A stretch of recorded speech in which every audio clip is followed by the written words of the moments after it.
우리 옆 사람하고 이렇게 인사해 보십시다. 예수님 부활하셨습니다. 예수님 부활하셔서 담임 목사는 정신도 없습니다.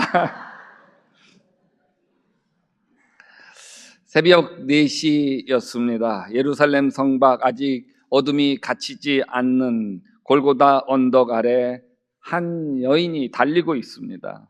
맨발이나 다름없는 발걸음, 향유단지를 품에 꼭 안고 숨이 차도록 달려가고 있습니다. 누굴까요? 막달라 마리아였습니다.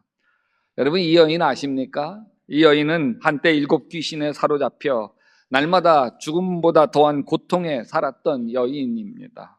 당시 귀신 들린다고 하는 것은 단순히 정신이 이상해졌다는 말이 아니었습니다. 사람들로부터 완전히 버림받았다는 뜻이었습니다. 부정한 자, 저주받은 자, 가까이에서는 안 되는 자가 되어진 것입니다.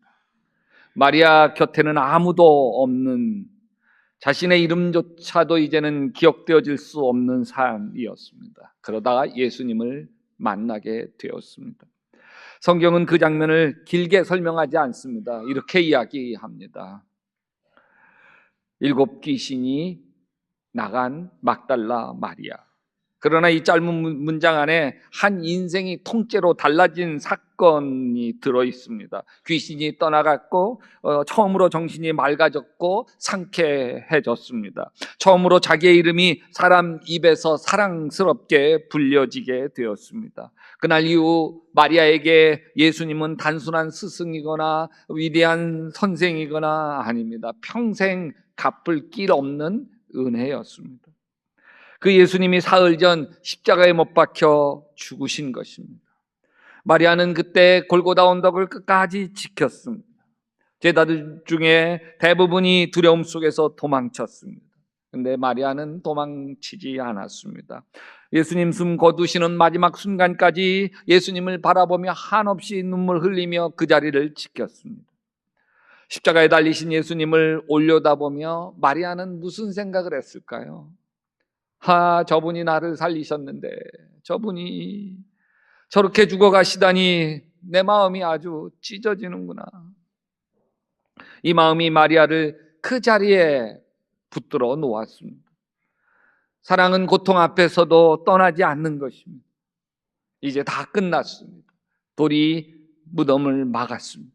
모든 것이 그 돌 안에 다 가두어져 버렸습니다. 그리고 사흘이 지났습니다. 마리아는 밥도 넘어가지 않았고 잠도 잘 잘 수 없었습니다. 그러나 마리아는 자리를 들고 일어났습니다.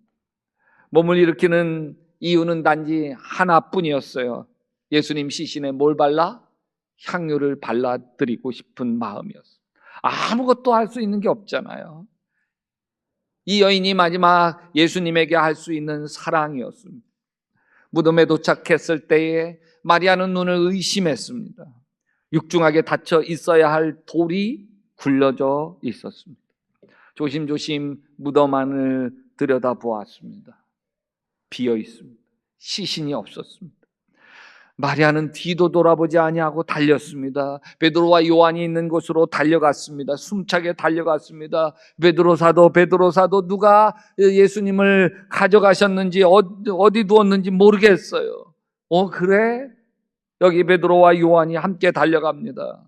빈 무덤을 살펴보죠. 고개를 갸웃거리다가 이내 돌아갔습니다. 이미 돌아가신 분, 시신이 없어졌다 한들 무얼 어찌 할 수 있겠습니까? 제자들에게는 그것뿐이었습니다. 근데 마리아는 떠나지 못했습니다. 왜 마리아는 떠나지 못했을까요? 아무것도 할 수 있는 것이 없는데 말이죠. 시신도 없고 부활하신 예수님도 아직 나타나지 않으셨습니다. 그냥 텅 빈 무덤만 있을 뿐입니다. 근데 사랑하면 발걸음이 떨어지지 않습니다. 마리아는 무덤 밖에서 울기 시작을 했습니다. 여기 울다라고 얘기할 때 헬라어 원어를 보면 클라이오라고 합니다. 클라이오. 그냥 숨죽여 소리 죽여 우는 눈물만 흘리는 게 아닙니다. 가슴을 치면서 쥐어짜며 통곡하는 거, 창자가 끊어질 듯이 부르짖어 우는 거, 이게 클라이오입니다. 부활절 아침 예루살렘 성 밖 아직 이른 새벽 정적을 가르며 한 여인의 통곡 소리가 울려 퍼집니다.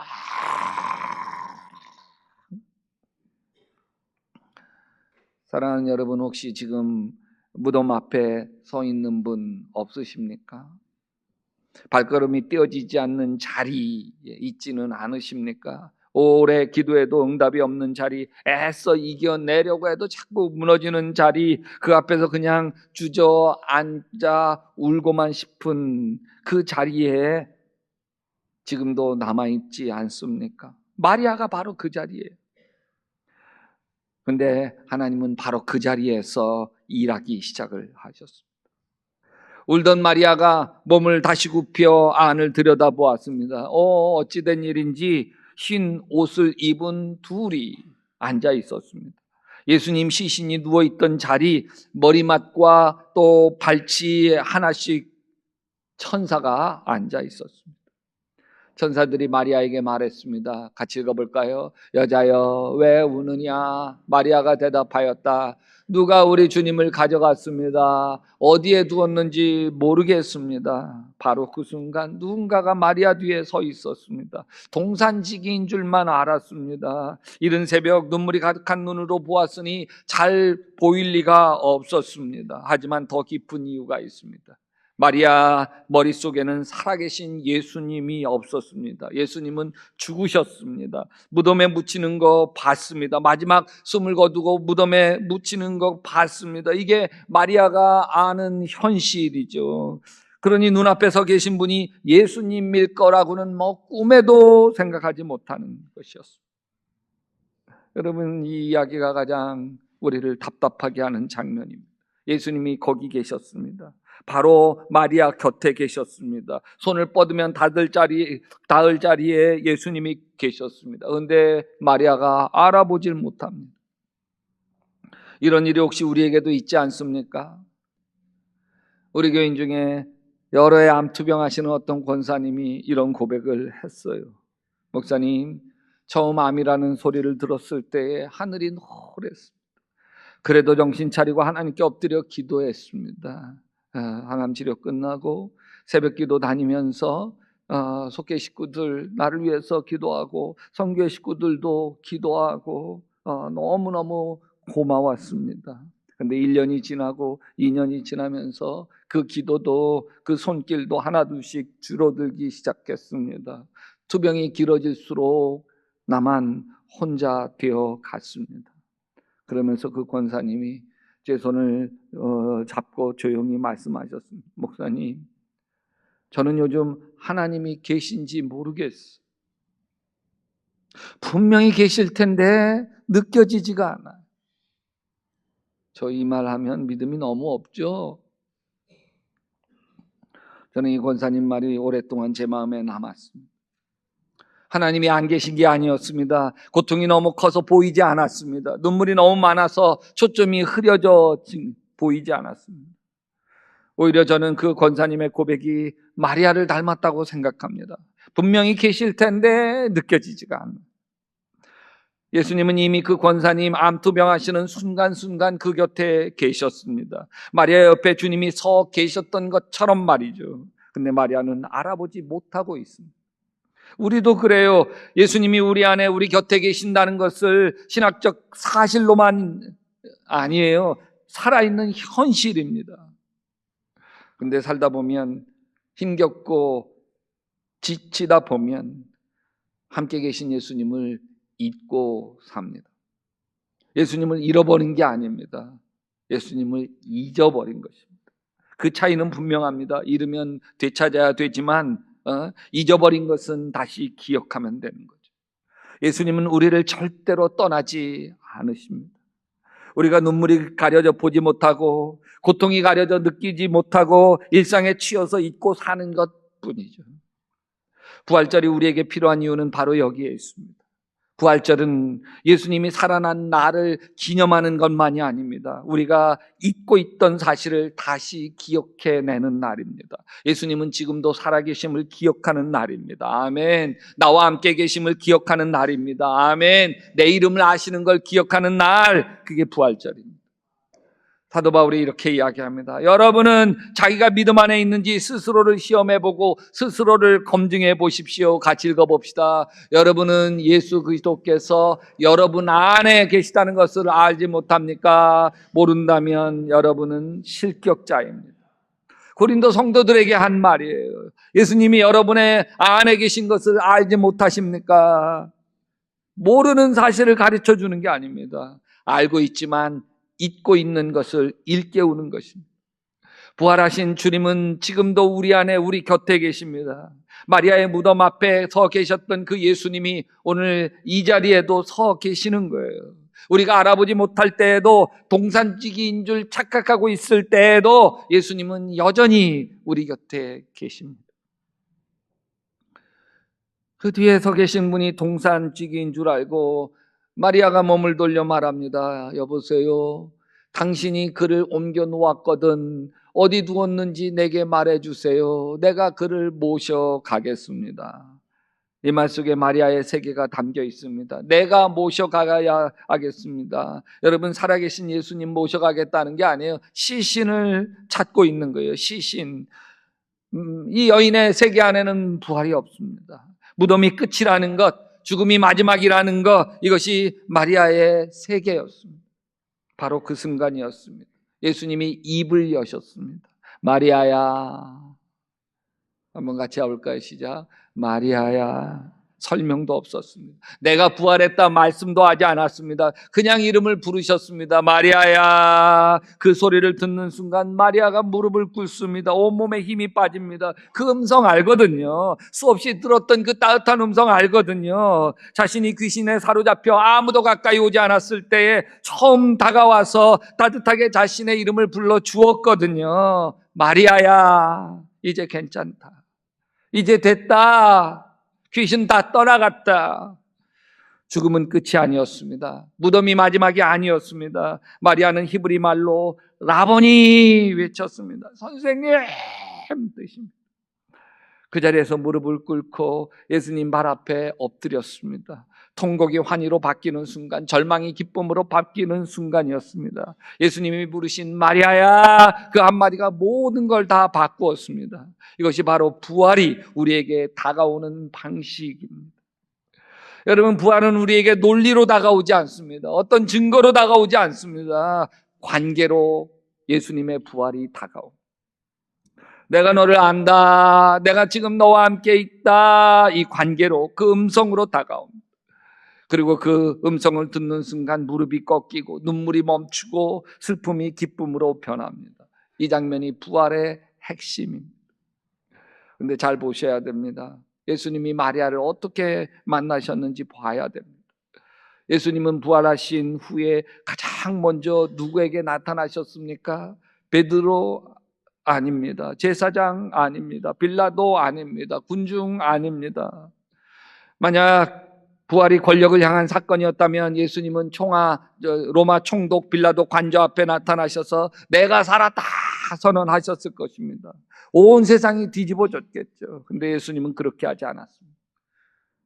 무덤 밖에서 혼자 울고 있는 한 여인을 먼저 찾아가셨습니다. 아무도 주목하지 않는 자리, 이름 없이 울고 있는 사람의 자리로 먼저 오셨습니다. 이게 부활의 방식입니다. 하나님은 화려한 자리가 아니라 울고 있는 자리에 찾아가시는 것이죠. 그리고 이름을 불러주십니다.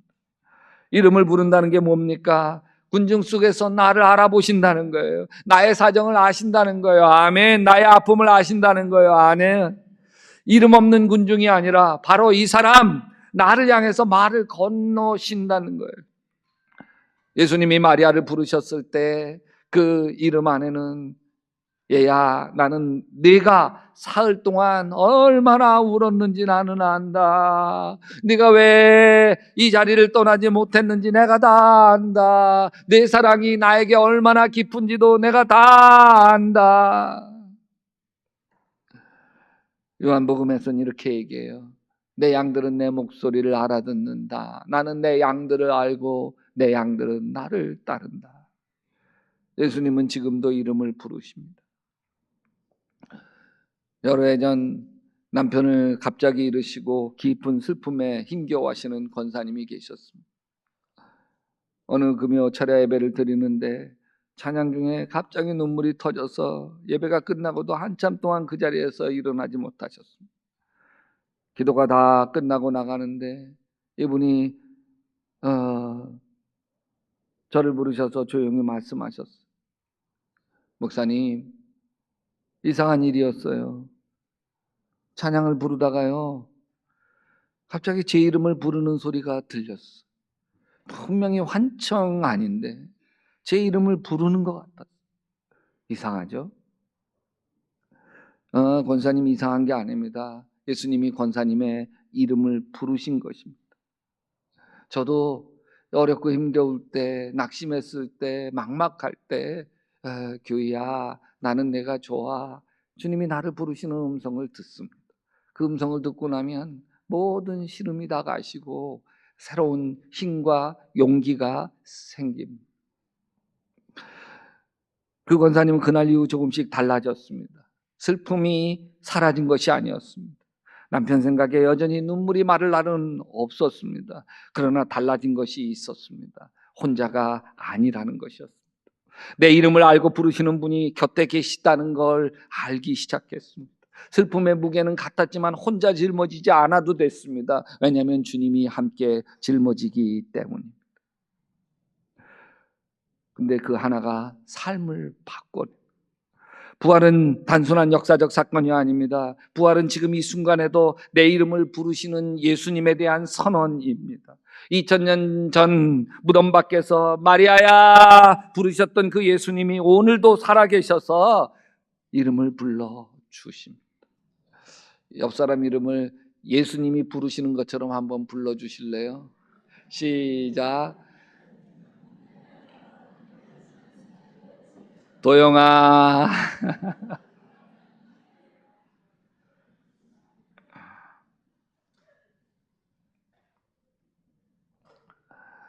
여러분,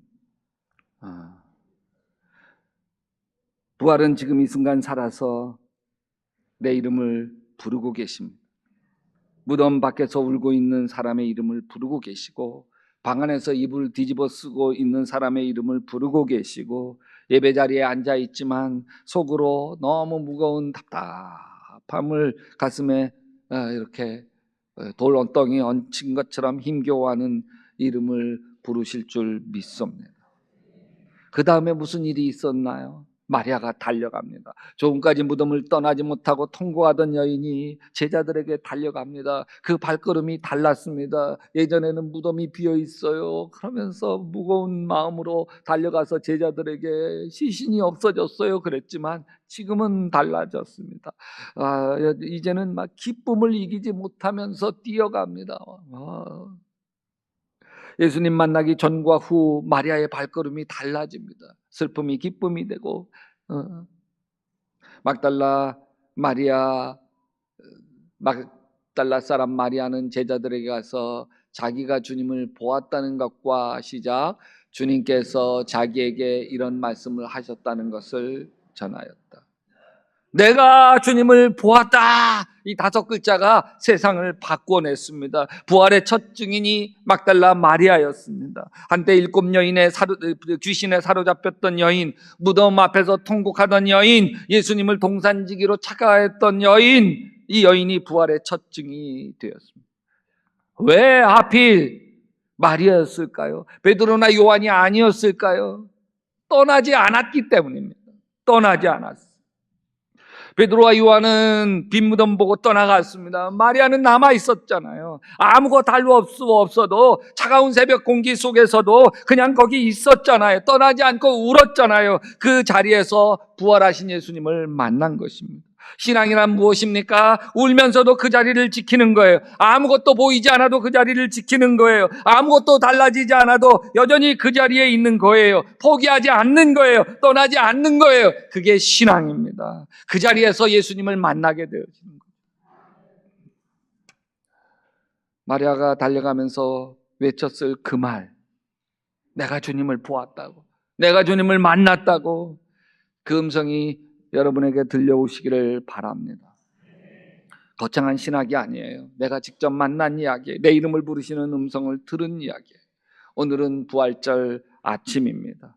2000년 전 새벽 예루살렘 성 밖 한 무덤 앞에 벌어진 그 일은 오늘 지금 이 자리에도 벌어지고 있습니다. 왜? 예수님은 어제나 오늘이나 2000년 전이나 지금이나 동일하시기 때문에 그렇습니다. 마리아를 찾아오셨던 예수님이 이 예배당에 함께 계심을 영안을 열어볼 수 있게 되시기를 바랍니다. 혹시 지금 울고 계십니까? 무덤 앞에 선 것처럼 힘겨우십니까? 오래 기도해도 응답이 없고 오래 기다려도 달라진 것이 없는 것 같아서 힘겨워하시는 분 계십니까? 여러분, 바로 여러분 곁에 동산지기처럼 여러분 곁에 계십니다. 마리아야 부르셨던 주님이 내 이름 부르시는 거, 여러분 이 시간 자기 이름을 한번 불러보실래요? 시작. 규야. 한 번 더 이렇게 해보십시다. 자기 이름을 부르면서 나는 내가 좋아. 시작. 규야 나는 내가 좋아. 그 따뜻한 음성이 여러분의 삶에 모든 걸 바꾸는 부활의 능력이 되시기를 주님의 이름으로 축원합니다.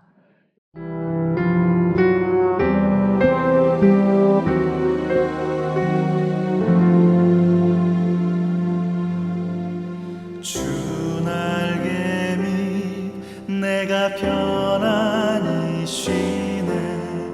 밤 깊고 비바람 불어져도 아버지께서 날 지키시리니 거기서 편안히 쉬리로다. 주 날개 밑 즐거워라. 그 사랑 끈을 짜니요. 주 날개 밑 내 쉬는 영혼 영원히 거기서 살리.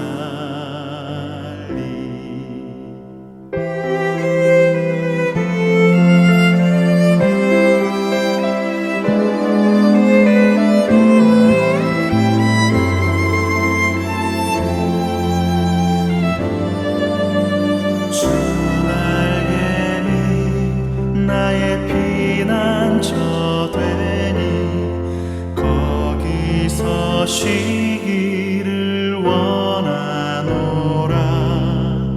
세상이 나를 못 위로해 주나 거기서 평화를 누리리라.